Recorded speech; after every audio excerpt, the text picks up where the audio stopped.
अरे भाई, गंगा में डुबकी लेने से गरीबी दूर होती क्या? आपको खाना मिलता पेट को? मैं किसी की आस्था के ऊपर ठोस नहीं लगाना चाहता हूं। अगर किसी को दुख हुआ तो मैं माफी चाहता हूं, लेकिन आप बताइए, अरे जब बच्चा भूखा मर रहा है, बच्चा स्कूल में नहीं जा रहा है, मजदूरों को मजदूरी नहीं मिल रही है, जब ये है तो ये लोग जाकर हजारों रुपए खर्च करके कंपटीशन पे डुबकियां मार रहे। कंपटीशन में एक डुबकी मारता दूसरा, और जब तक वो टीवी में अच्छा नहीं आता तब तक डुबकी मारते रहते। ऐसे लोगों से देश की भलाई होने वाले नहीं है। हमारी आस्था भगवान में है, कर सकते हैं, हर एक को आजादी है। तुम रोज पूजा करते हो, घर में हर आदमी हर महिला पूजा करके बाहर निकलती है, कोई एतराज नहीं है। हमको एतराज है गरीबों का जो शोषण हो रहा है धर्म के नाम पर, उनके खिलाफ हमको लड़ना है। जाए टीवी में जब तक डुबकी नहीं लगाते हैं, जैसे ही फोटो आती है तब डुबकी अरे लगाते हैं। तुम में हिम्मत है तो तुम जाओ ना डुबकी लगाने और फोटो खिंचवाओ। तुम तो फोटो इसलिए नहीं खिंचवा सकते थे, तुम्हारे बाप पाकिस्तान में बैठे, तुम्हारे चाइना में बैठे, तुम उनको देखकर डरते हो। हाँ, हमारी माँ है गंगा, हमारे राम हमारे पिता है, कृष्ण हमारे पिता है, महावीर हमारे पिता है, गौतम बुद्ध हमारे पिता है, गुरु नानक हमारे पिता है। हम डुबकी भी लगाएंगे, प्रणाम भी करेंगे, गुरुद्वारे में माथा भी टेकेंगे, बौद्ध बिहार में भी जाएंगे, बौद्धम शरणम गच्छामि का नारा भी लगाएंगे, और जैन मंदिर भी जाएंगे, रामकृष्ण महावीर और भगवान शंकर की पूजा करेंगे।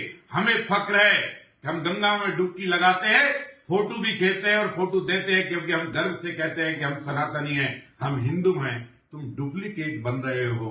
तुम फोटो झूठी बिरयानी के और रोजा अफ्तारी की तो दे सकते हो, पर सनातन की इस महाकुंभ में डुबकी लगाने वाला फोटो कांग्रेस का एक भी नेता ने अभी तक जारी नहीं किया। इसका मतलब क्या है? इसका मतलब साफ है कि तुम आतंकवादियों पर आंसू बहा सकते हो, पर गंगा में डुबकी नहीं लगा सकते।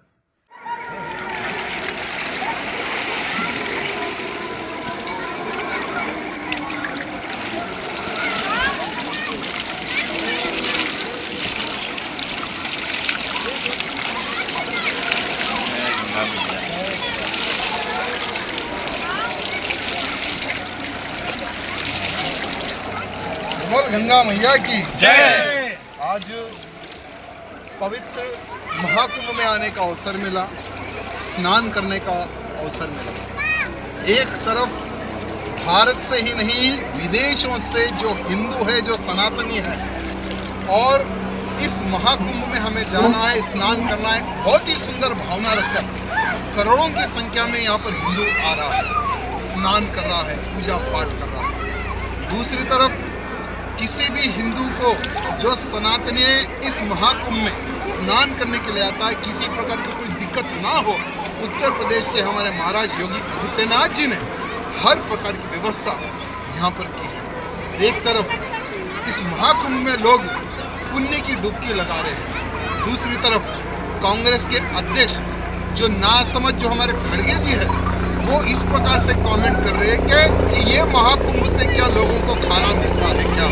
खड़गे जी, स्नान करने से खाना नहीं मिलता, लेकिन स्नान करने से आप जैसे लोग अगर आकर यहाँ पर स्नान करेंगे, राहुल गांधी जैसे लोग अगर यहाँ पर स्नान करेंगे, सोनिया गांधी जी जैसे लोग अगर यहाँ पर स्नान करेंगे, जो आपके खानदान के लोगों ने जो पाप किया है ना, उस पाप से आपको शायद मुक्ति मिलेगी। यहाँ महाकुंभ में स्नान करने का ये फायदा है। खड़गे जी, रही राजनीति की बात, हर मुद्दे पर राजनीति नहीं की जाती है, आस्था का इशू है। ये हमारी आस्था है, हिंदुओं की आस्था है।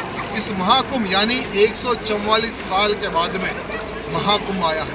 पवित्र स्नान करने का मौका आज भले ही हमारे पूर्वजों को नहीं मिला होगा, हमारे पिताजी को नहीं मिला होगा, लेकिन हमें मिल रहा है। लेकिन आने वाली हमारी पीढ़ी को कब मिलेगा?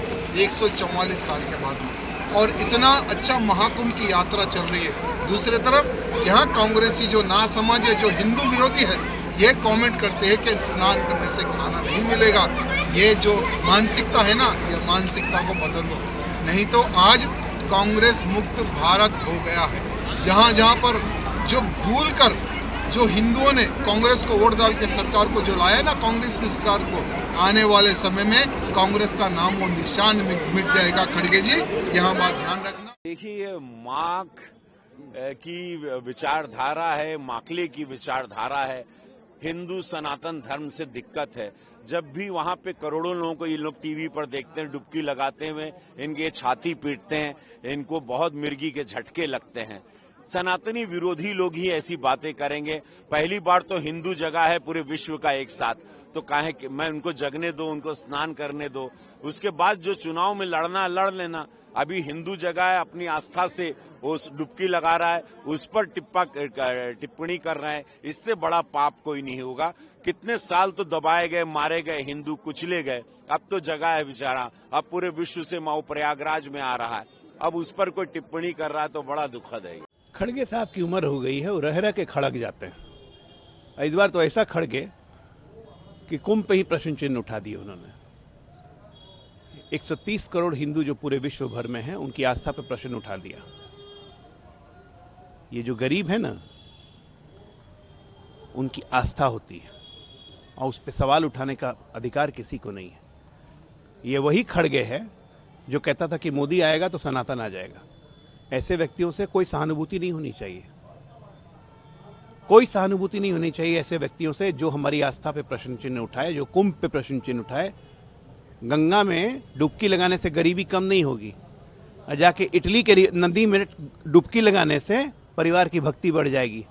खड़गे साहब को बोलिए जाके इटली में ही बस जाएं। अंतिम समय में मोक्ष के लिए उनको बनारस आने की जरूरत नहीं है, रोम में बस जाएं।